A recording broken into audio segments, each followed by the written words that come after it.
A gente começa falando sobre novidades no caso do menino Juan, o garoto assassinado, esquartejado pela mãe e pela companheira dela em Samambaia. Um assunto que chocou o Brasil. Vamos falar com a Kátia Gomes agora para saber. O delegado concluiu o inquérito que apura a morte do menino. Parece que a notícia hoje é essa, né, Kátia? Boa tarde para você. Boa tarde, Neila. Sim, a notícia hoje é essa. Tem muitas novidades nesse caso. A polícia concluiu o inquérito e as duas devem responder por homicídio qualificado, por motivo torpe e impossibilidade de defesa da vítima e agravado por ser criança, ocultação de cadáver, fraude processual. Isso porque as duas, elas limparam a casa logo depois do crime, né, tentando ocultar o que tinha feito, lesão corporal gravíssima por elas terem cortado os órgãos sexuais da criança, tortura e também devem responder por furto em uma casa em Araguaiânia. Elas moraram lá e aí depois, quando elas se mudaram, elas acabaram levando vários objetos da casa. Segundo o delegado, Neila, um dos motivos desse crime pode ter sido um fanatismo religioso. Isso porque as mulheres, quando elas moravam no Acre, elas começaram a frequentar a igreja e falaram que tinham revelações e essas revelações religiosas é que ditavam o que elas deveriam fazer. Então, Neila, lá na época, a Rosana, que é a mãe do Juan, chegou inclusive a queimar roupas, dizendo que as roupas estavam endemoniadas. Bom, vamos entender melhor e relembrar o caso do Juan, agora na reportagem. Juan Maicon da Silva Castro tinha 9 anos de idade quando foi assassinado pela mãe e a companheira dela em Samambaia. O crime foi na casa onde a família morava há apenas 3 meses. Além das duas mulheres e do garoto, a filha da companheira da mãe do Juan também morava na casa. Ela teria presenciado o assassinato do menino. Segundo a polícia, o Juan foi morto com requintes de crueldade. Esperaram a criança dormir, a mãe deu uma facada no peito da criança.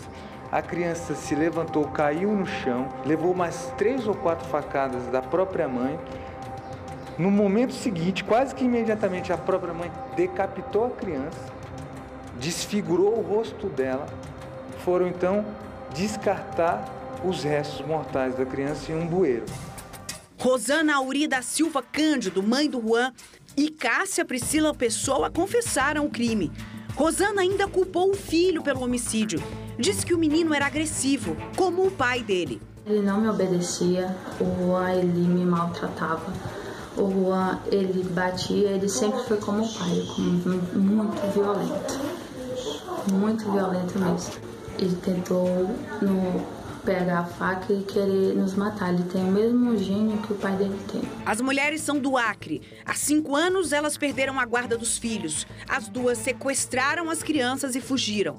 Antes de Brasília, elas passaram por Alagoas e depois Goiânia. Lá fizeram uma crueldade contra o menino. Em Goiânia, há 1 ano atrás, nós descobrimos que elas deceparam o pênis da criança. Deceparam com o propósito de torná-la uma menina. De acordo com o conselho tutelar, as crianças viviam trancadas em casa. Não saíam nem para ir à escola. Há indícios de cárcere privado, né, que as crianças não estudavam. Segundo o relato deles próprios, as crianças estavam há mais de 2 anos sem estudar, né? Já justamente para que não desse indício da família do Acre, a família paterna que estava procurando a criança, localizasse. Gente, essa confusão mental que as pessoas criam com religião é um negócio tão escabroso, porque a única coisa que tem que estar presente no que se chama de religião é o amor, nada além disso. O maior exemplo que veio ao mundo para ensinar pra gente como a gente deve agir, disse a gente o seguinte: ame ao outro como você ama você. E assim você vai estar cumprindo a lei mais importante, que é a lei de todos os profetas. Não precisa de nada além disso.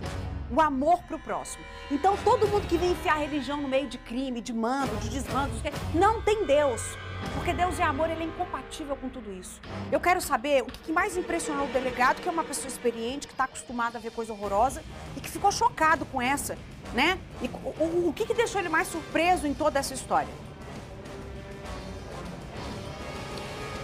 Neila, a crueldade, né, também o ódio que essa mãe sentia com esse garoto. O delegado disse que quando ela cortou os órgãos sexuais do garoto, ele começou a ter vários problemas de saúde por causa disso. Bom, estou aqui com o delegado, né, responsável pelas investigações, Dr. Guilherme Souza Melo. Uma boa tarde, delegado. Então, queria que o senhor me contasse, a Neila acabou de perguntar, o que mais impressionou o senhor nesse caso, né, essa crueldade que não tem fim. A forma de execução da criança me chamou muita atenção. Primeiro, por ter sido praticado pela própria mãe. Segundo, a maneira como foi feito isso, né?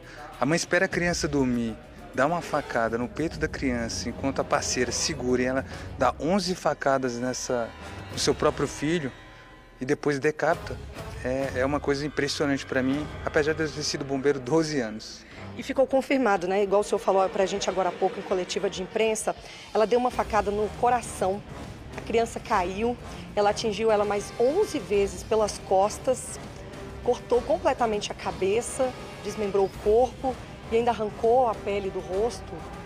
Ela cortou a cabeça, arrancou a pele do rosto da criança, retirou os 2 olhos e colocou, junto com os membros superiores e inferiores, dentro de uma mochila infantil. A participação da Cássila, ela ajudou tudo? A Cássila tem participação determinante desde o planejamento do crime há cerca de 1 mês. Inclusive há relatos de que esse planejamento tenha começado há 2 anos atrás, quando elas praticaram essa emasculação na criança, como sendo uma alternativa à própria morte dela. Essa criança se transformando numa menina naquele tempo, ela não seria morta por conta disso.